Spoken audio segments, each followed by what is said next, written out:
అనే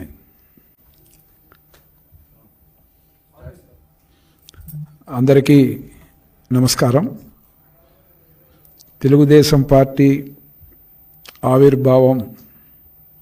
వెనుకబడిన వర్గాలు, అదేవిధంగా ముఖ్యంగా యాదవులకు సంబంధించి ఉమ్మడి తెలుగు రాష్ట్రాల్లో గతంలో పార్టీ ఆవిర్భావం నుంచి కూడా ఒకసారి చూస్తే నందమూరి తారక రామారావు గారు వ్యవస్థాపక అధ్యక్షులు అత్యధిక ప్రాధాన్యత ఇచ్చి బీసీలు యాదవులకి అనేకమైన ఉన్నత పదవులని ఇవ్వడమే కాకుండా రాజకీయంగా నూతన అధ్యాయానికి శ్రీకారం చుట్టిన చరిత్ర ఒక తెలుగుదేశం పార్టీ ఎన్టీ రామారావు చంద్రబాబు నాయుడు గారికి దక్కుతుంది. ఎందుకంటే 1982 పూర్వం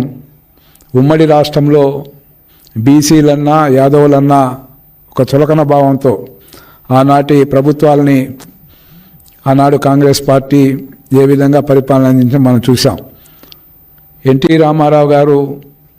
82లో పార్టీ ప్రారంభించిన నాటి నుంచి కూడా నేటి వరకు ఎన్టీ రామారావు గారు కానీ, నారా చంద్రబాబు నాయుడు గారు కానీ, యువ నాయకుడు నారా లోకేష్ గారు కానీ ఒక వెనుకబడిన వర్గాలకు ఏమి చేస్తే ఈ పార్టీని వెన్నుదన్నుగా నిలిచిన చరిత్ర బీసీలు,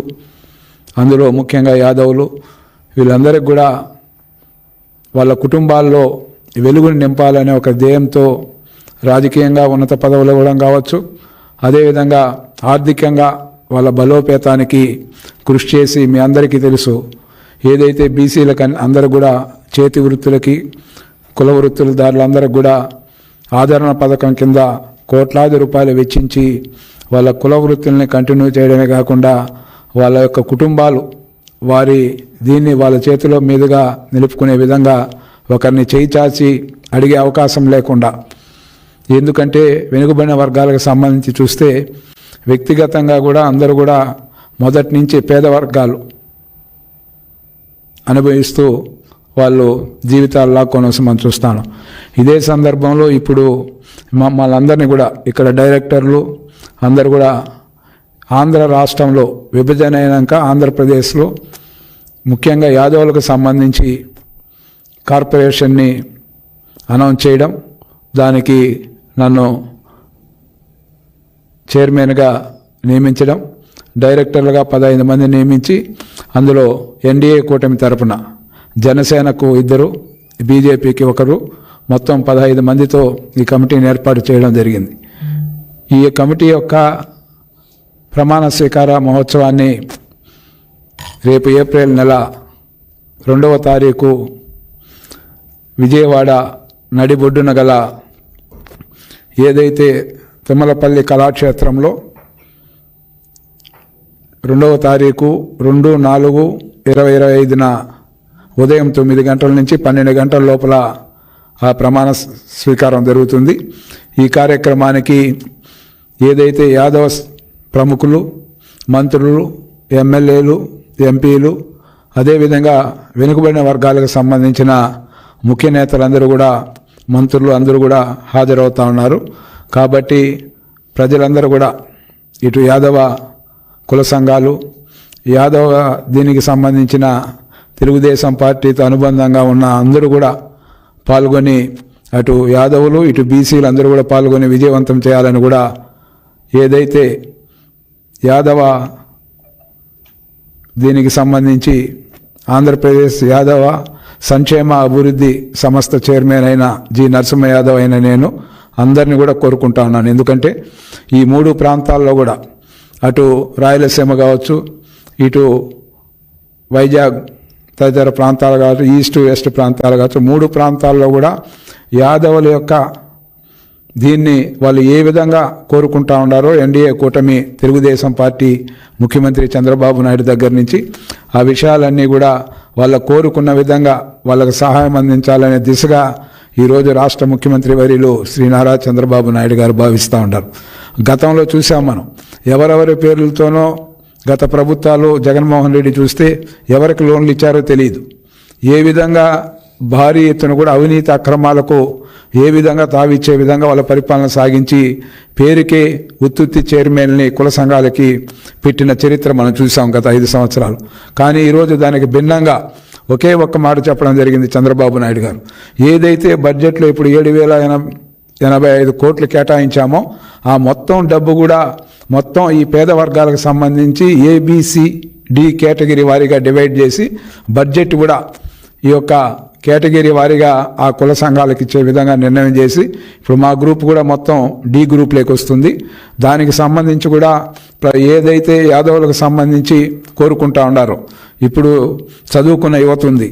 అదేవిధంగా పల్లె ప్రాంతాల్లో కూడా వాళ్ళ తల్లిదండ్రులు ఎంతో కష్టాలు భరించి తమ బిడ్డలందరినీ కూడా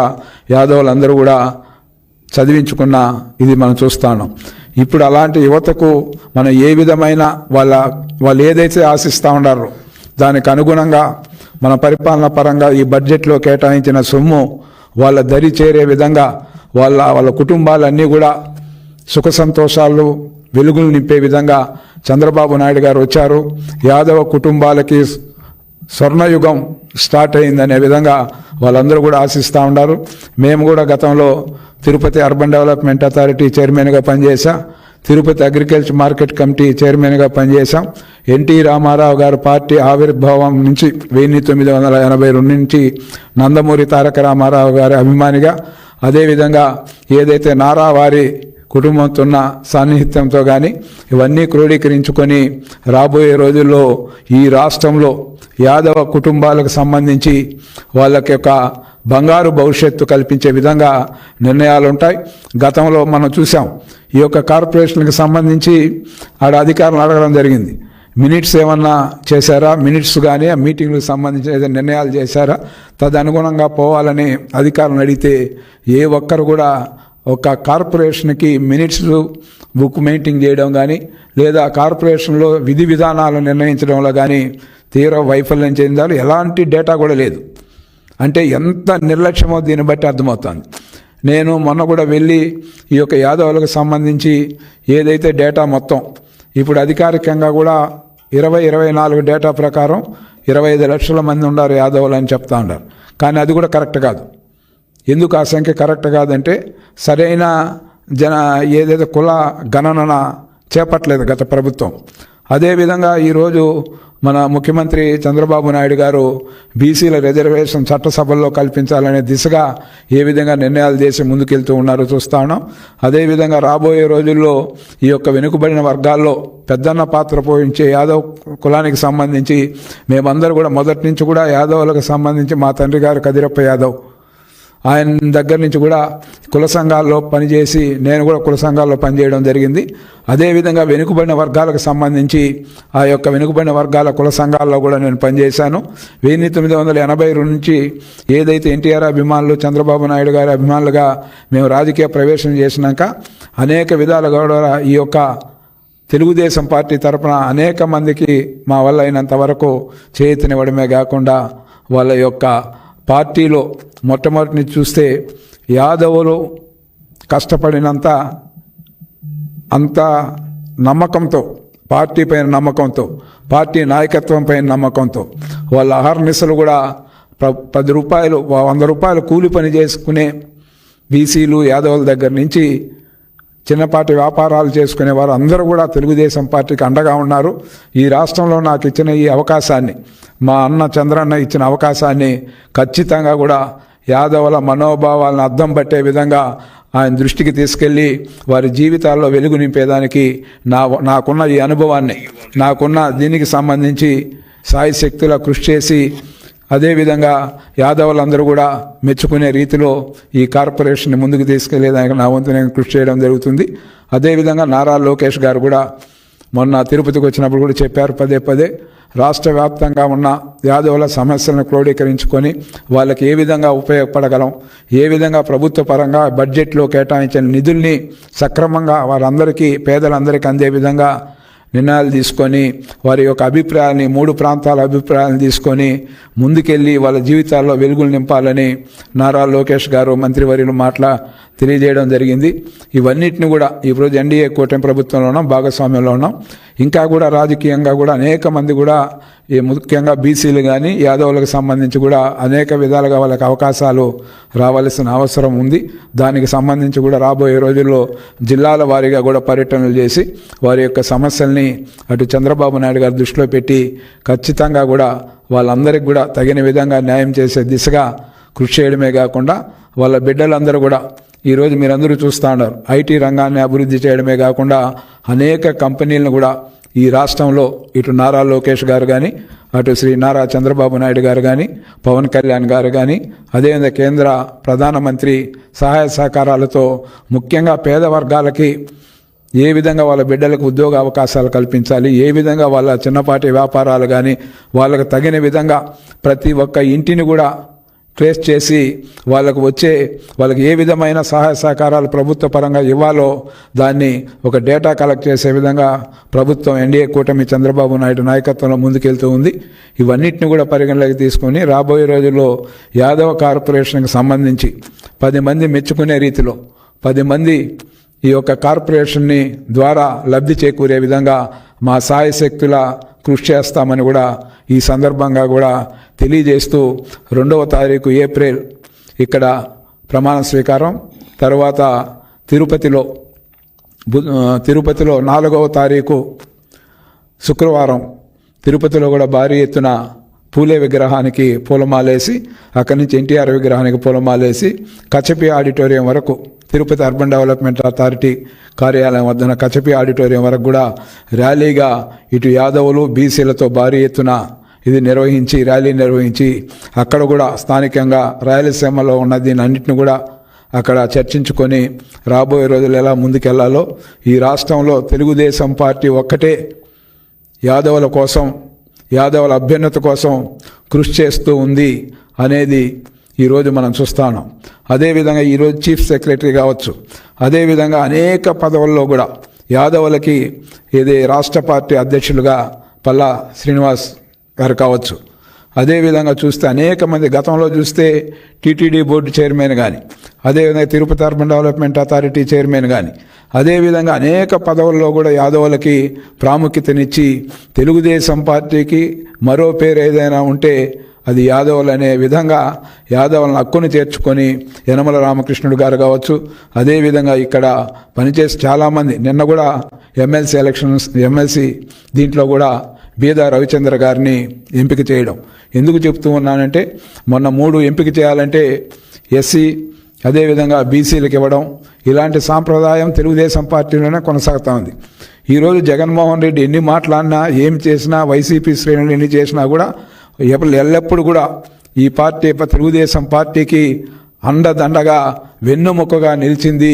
ఒక బీసీలు యాదవులను కూడా ఈ సందర్భంగా కూడా తెలియజేస్తూ ప్రతిరోజు కూడా కష్టాన్ని నమ్ముకొని జీవించే వృత్తి యాదవులది. నమ్ముకున్న ఎవరైతే నమ్ముతారో నమ్మకాన్ని వమ్ము చేయకుండా వాళ్ళని అంటి పెట్టుకొని పనిచేసే మనస్తత్వం యాదవుల కుటుంబాలకు ఉంటుంది. కాబట్టి ఇలాంటి యాదవులు తెల్లవారితో లేస్తే వాళ్ళ జీవన విధానం పాలు కానీ, అదేవిధంగా గొర్రెలు మేకలు పెంచుకోవడం కానీ, ఈ విధంగా చూస్తే వివిధ కార్యక్రమాల ద్వారా కష్టాన్ని నమ్ముకొని పనిచేసే కులం ఏదైనా ఉందంటే ఈ రాష్ట్రంలో యాదవులందరూ కూడా అని తెలియజేస్తూ అందరినీ కూడా యాదవ కార్పొరేషన్ చైర్మన్గా నేను ఉన్నా కూడా నా వంతు బాధ్యతగా వెనుకబడిన వర్గాలకు సంబంధించి బీసీల్లో మేము పుట్టాం కాబట్టి బీసీల అభ్యున్నతి కోసం, ఇటు యాదవుల అభ్యున్నతి కోసం కృషి చేయడం జరుగుతుంది. బీసీ వర్గాలన్నీ, ఎందుకంటే బీసీ కార్పొరేషన్ సంబంధించే మేమంతా కూడా ఈ కార్పొరేషన్ చైర్మన్లు అందరూ ఉన్నాం. వాళ్ళందరికీ కూడా న్యాయం చేసే దిశగా పార్టీ ఆవిర్భావం నుంచి ఉన్న వ్యక్తిగా పార్టీలో అనేక పదవులు నిర్వహించడమే కాకుండా ఈరోజు కూడా తిరుపతి పార్లమెంట్ తెలుగుదేశం పార్టీ అధ్యక్షునిగా కొనసాగుతా ఉన్నాను. ఎందుకు చెప్తూ ఉన్నానంటే డివిజన్ వార్డు అధ్యక్షుని స్థాయి నుంచి జిల్లా పార్టీ అధ్యక్షుడు కానీ, జిల్లా పార్టీ జనరల్ సెక్రటరీ కానీ, అనుబంధ కమిటీలో బీసీసీఎల్ రాష్ట్ర స్థాయి, జిల్లా స్థాయి అనేక పదవులు, అంటే నేను పార్టీ పదవులన్నీ చిన్న పదవుల నుంచి పెద్ద పదవుల వరకు చేసిన అవకాశం ఇచ్చిన శ్రీ ఎన్టీ రామారావు గారు కానీ, నారా చంద్రబాబు నాయుడు గారికి కానీ, నారా లోకేష్ గారికి కానీ మేము ఆ కుటుంబం మొత్తం కూడా రుణపడి ఉంటామని కూడా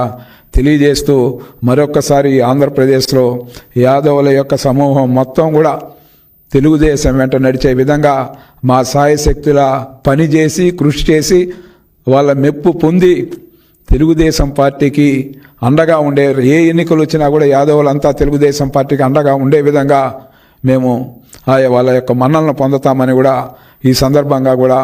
తెలియజేస్తూ, మరొక్కసారి అటు యాదవులకి, ఇటు బీసీ కుటుంబాలకి,